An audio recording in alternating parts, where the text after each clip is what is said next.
হঠাৎ করে দেশে ফিরছেন তারেক রহমানের স্ত্রী জুবাইদা রহমান। কারণ হিসেবে জানা গেছে, শাশুড়ি বেগম খালেদা জিয়াকে লন্ডন নিতেই তিনি দেশে আসছেন। এদিকে বেগম খালেদা জিয়াকে লন্ডনে নিতে একটি এয়ার অ্যাম্বুলেন্স পাঠাচ্ছে বাংলাদেশ এবং বিএনপির ভ্রাতৃপ্রতিম দেশ কাতার। এদিকে কেউ কেউ বলাবলি করছেন আরও আগেই মারা গেছেন খালেদা জিয়া। বিএনপির মনোবল ভেঙে যাবে বলেই মৃত্যুর খবর চেপে রেখেছে বিএনপি। সব মিলে এই মুহূর্তে খালেদা জিয়ার শারীরিক অবস্থা কেমন, কবে কখন তিনি লন্ডনের উদ্দেশ্যে উড়াল দিবেন, চলুন বিস্তারিত জেনে নেওয়া যাক। বিএনপির ভারপ্রাপ্ত চেয়ারম্যান তারেক রহমানের স্ত্রী জুবাইদা রহমান ঢাকার উদ্দেশ্যে লন্ডন থেকে রওনা হবেন। সংকটাপন্ন অবস্থায় হাসপাতালে চিকিৎসাধীন বিএনপি চেয়ারপারসন খালেদা জিয়াকে উন্নত চিকিৎসার জন্য লন্ডন নেওয়ার প্রস্তুতি নেওয়া হচ্ছে। বিএনপির উচ্চ পর্যায়ের একাধিক সূত্রের বরাত দিয়ে এ তথ্য জানিয়েছে বিবিসি বাংলা। বিবিসি বাংলার খবর অনুযায়ী বাংলাদেশে পৌঁছানোর পর জুবাইদা রহমান খালেদা জিয়ার শারীরিক অবস্থা বিবেচনা করে তাকে নিয়ে লন্ডন যাত্রা করবেন। বৃহস্পতিবার কাতার জানিয়েছে, খালেদা জিয়াকে বিদেশে নিতে হলে এয়ার অ্যাম্বুলেন্স দিতে দেশটি প্রস্তুত রয়েছে। আরেকটি সূত্র বলছে, কাতারের এয়ার অ্যাম্বুলেন্স ইতোমধ্যে ঢাকার দিকে রওনা দিয়েছে। এর আগে শুক্রবার জুমার নামাজের পর দেশের সব মসজিদে দোয়ার আহ্বান জানিয়েছে অন্তর্বর্তীকালীন সরকার। সবশেষ বুধবার বিএনপি চেয়ারপারসনের প্রেস উইং জানিয়েছে, খালেদা জিয়ার শারীরিক অবস্থার খুব একটা পরিবর্তন হয়নি গত 24 ঘণ্টায় এবং তার এ অবস্থাকে স্থিতিশীল মনে করছেন চিকিৎসকরা। এমন পরিস্থিতির মধ্যে বুধবার খালেদা জিয়ার চিকিৎসা সহায়তায় যুক্তরাজ্যের বিশেষজ্ঞ চিকিৎসক রিচার্ড বিল ঢাকায় পৌঁছে চিকিৎসক দলের সঙ্গে যুক্ত হয়েছেন। নভেম্বরের 23 তারিখে ফুসফুস ও হৃদযন্ত্রের গুরুতর সংক্রমণ নিয়ে সংকটাপন্ন অবস্থায় ঢাকার এভার কেয়ার হাসপাতালে ভর্তি হন খালেদা জিয়া। সবশেষ কিডনি, হৃদরোগ এবং নতুন করে নিউমোনিয়ায় আক্রান্ত হয়ে সেখানে চিকিৎসাধীন রয়েছেন। 1 ডিসেম্বর তার দলের পক্ষ থেকে জানানো হয়, শারীরিক অবস্থার অবনতি হওয়ায় খালেদা জিয়াকে ভেন্টিলেশনে নেওয়া হয়েছে। এর মধ্যে তার চিকিৎসায় দেশি বিদেশি চিকিৎসকদের সমন্বয়ে গঠন করা হয়েছে মেডিকেল বোর্ড। অধ্যাপক ডাক্তার শাহাবুদ্দিন তালুকদারের নেতৃত্বে গঠিত এই বোর্ডের অন্যতম সদস্য জুবাইদা রহমান। বোর্ডে বুধবার যুক্তরাজ্য এবং চীন থেকে বিশেষজ্ঞ চিকিৎসকদের 2টি দল যোগ দিয়েছে। উল্লেখ্য, আওয়ামী যুগে নির্যাতিত বেগম খালেদা জিয়া, সাবেক প্রধানমন্ত্রী ও বিএনপির চেয়ারপারসনকে গত 23 নভেম্বর থেকে এভার কেয়ার হাসপাতালে চিকিৎসা দেওয়া হচ্ছে। তার ফুসফুসে সংক্রমণে অবস্থার অবনতি হলে 27 নভেম্বর থেকে ক্রিটিক্যাল কেয়ার ইউনিটে নিয়ে চিকিৎসকরা তাকে বিশেষ ব্যবস্থায় নিবিড়ভাবে চিকিৎসা দিচ্ছেন। গত 7 দিনেও তার অবস্থার কোনো পরিবর্তন হয়নি, রয়েছেন সংকটাপন্ন অবস্থায়। দেশ বিদেশের চিকিৎসকরা আপসীন এই নেত্রীকে সারিয়ে তুলতে কাজ করে যাচ্ছেন, কিন্তু কোনো ভালো খবর পাওয়া যাচ্ছে না।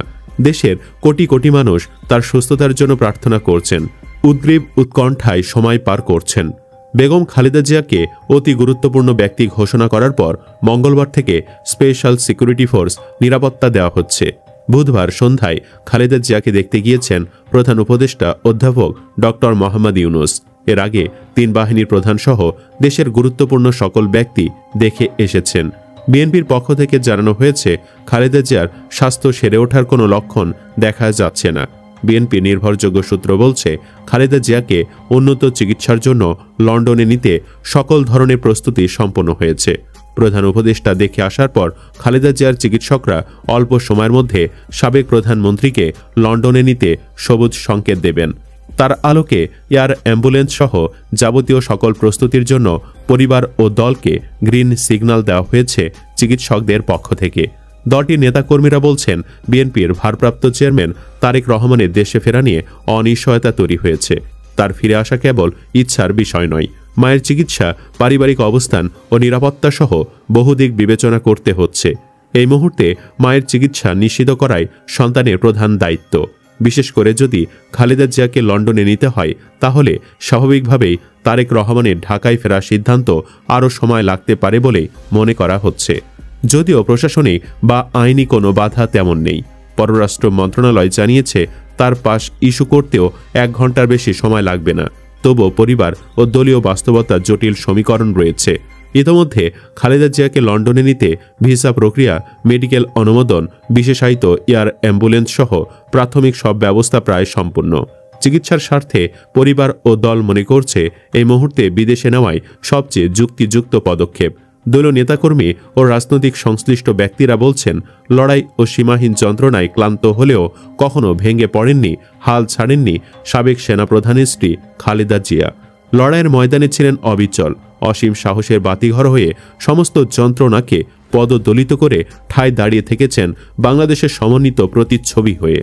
এদিকে এভারকেয়ার হাসপাতাল সূত্র জানায়, মেডিকেল বোর্ডের সঙ্গে চীনের 10 সদস্যের একটি চিকিৎসক টিমও কাজ করছে। খালেদা জিয়ার ব্যক্তিগত চিকিৎসক অধ্যাপক জাহিদ জানান, বিএনপি চেয়ারপারসনের চিকিৎসা দিতে আমেরিকা যুক্তরাজ্য, চীন, কাতার, সিঙ্গাপুর, পাকিস্তান, ইন্ডিয়া সহ আমাদের বন্ধুপ্রতিম অনেক দেশের সরকার এবং রাষ্ট্রপ্রধান এই চিকিৎসার বিষয়ে তাদের সহযোগিতার হাত বাড়িয়ে দিয়েছেন। খালেদা জিয়াকে বিদেশে নিয়ে চিকিৎসার ব্যাপারে ডাক্তার জাহিদ আরও বলেছিলেন, বিশেষজ্ঞ চিকিৎসকের দেখার পরবর্তীতে উনাকে যদি ট্রান্সফারেবল হয়, আমাদের যদি ট্রান্সফার করার প্রয়োজন পড়ে, মেডিকেল বোর্ড মনে করে, তখনই সেই যথাযথ সময়ে উনাকে চিকিৎসার জন্য দেশের বাহিরে নিয়ে যাওয়া হবে। এছাড়াও সাবেক প্রধানমন্ত্রী খালেদা জিয়া যেখানে চিকিৎসাধীন সেই এভারকেয়ার হাসপাতালের কাছে 2টি মাঠে সেনাবাহিনী ও বিমান বাহিনীর হেলিকপ্টার পরীক্ষামূলকভাবে ওঠানামা করবে জানিয়ে এ বিষয়ে বিভ্রান্ত না হওয়ার আহ্বান জানানো হয়েছে। বুধবার প্রধান উপদেষ্টার দফতরের এক বার্তায় বলা হয়, বিশেষ নিরাপত্তা বাহিনীর নিরাপত্তা প্রোটোকল অনুযায়ী আজ 4 ডিসেম্বর 2025 তারিখ এভারকেয়ার হাসপাতালের নিকটস্থ 2টি উন্মুক্ত মাঠে বাংলাদেশ সেনাবাহিনী ও বিমান বাহিনীর হেলিকপ্টার পরীক্ষামূলক অবতরণ ও উড্ডয়ন পরিচালনা করবে। এ বিষয়ে কোনো ধরনের অপপ্রচার বা বিভ্রান্তি থেকে বিরত থাকার জন্য অনুরোধ করা হলো। চলুন খালেদা জিয়া সম্পর্কে আরও কিছু খবরাখবরের বিস্তারিত জেনে নেওয়া যাক। রাজধানীর এভারকেয়ার হাসপাতালে সাবেক প্রধানমন্ত্রী বেগম খালেদা জিয়ার শারীরিক অবস্থার খোঁজ নিয়েছেন ইসলামী আন্দোলন বাংলাদেশের সিনিয়র নায়েবে আমির মুফতি সৈয়দ ফয়জুল করিম। বুধবার বিকেলে তিনি এভারকেয়ার হাসপাতালে আসেন। এরপর হাসপাতালের অভ্যন্তরে গিয়ে তিনি খালেদা জিয়ার চিকিৎসার সর্বশেষ অবস্থা ও শারীরিক সুস্থতার বিষয়ে খোঁজ নেন। এ সময় তার সঙ্গে ছিলেন ইসলামী আন্দোলন বাংলাদেশের সিনিয়র যুগ্ম মহাসচিব ও দলের মুখপাত্র মাওলানা গাজী আতাউর রহমান এবং যুগ্ম মহাসচিব মাওলানা শেখ ফজলে বারী মাসুদ। মৃত্যুদণ্ডপ্রাপ্ত আসামি ফ্যাসিস্ট শেখ হাসিনাকে বিএনপি চেয়ারপারসন বেগম খালেদা জিয়ার অসুস্থতার জন্য দায়ী করেছেন সিনিয়র যুগ্ম মহাসচিব রুহুল কবির রিজভী। বুধবার নয়াপল্টনে বিএনপি খালেদা জিয়ার রোগমুক্তি কামনায় দোয়া মাহফিলে তিনি এ কথা বলেন। তিনি বলেন, আমাদের চেয়ারপারসন ও সাবেক প্রধানমন্ত্রী বেগম খালেদা জিয়ার বর্তমান অসুস্থতার জন্য দায়ী শেখ হাসিনা, যিনি নিজের মাটি, দেশ, জনগণ, স্বাধীনতা ও সার্বভৌমত্বের সঙ্গে কখনো আপোষ করেননি। তার প্রতি জনগণের ভালোবাসা থাকবেই, সেটি এখন স্পষ্টভাবে দেখা যাচ্ছে। রাজনৈতিক প্রতিহিংসার কারণে শেখ হাসিনা ও আওয়ামী লীগ বিএনপির চেয়ারপারসনকে মিথ্যা মামলায় কারাবন্দী করেছিল। দেশের কোটি কোটি মানুষের দোয়ায় গণতন্ত্র, স্বাধীনতা ও সার্বভৌমত্বের প্রতীক হিসেবে বেগম খালেদা জিয়া আবারও জনগণের মাঝে ফিরে আসবেন। সারা জীবন দেশের মানুষের কল্যাণে কাজ করার কারণেই বেগম জিয়া জনগণের ভালোবাসা পেয়েছেন। শুধু বিএনপি বা এর অঙ্গ ও সহযোগী সংগঠন নয়, পুরো জাতি আজ তার সুস্থতার জন্য দোয়া ও প্রার্থনা করছেন।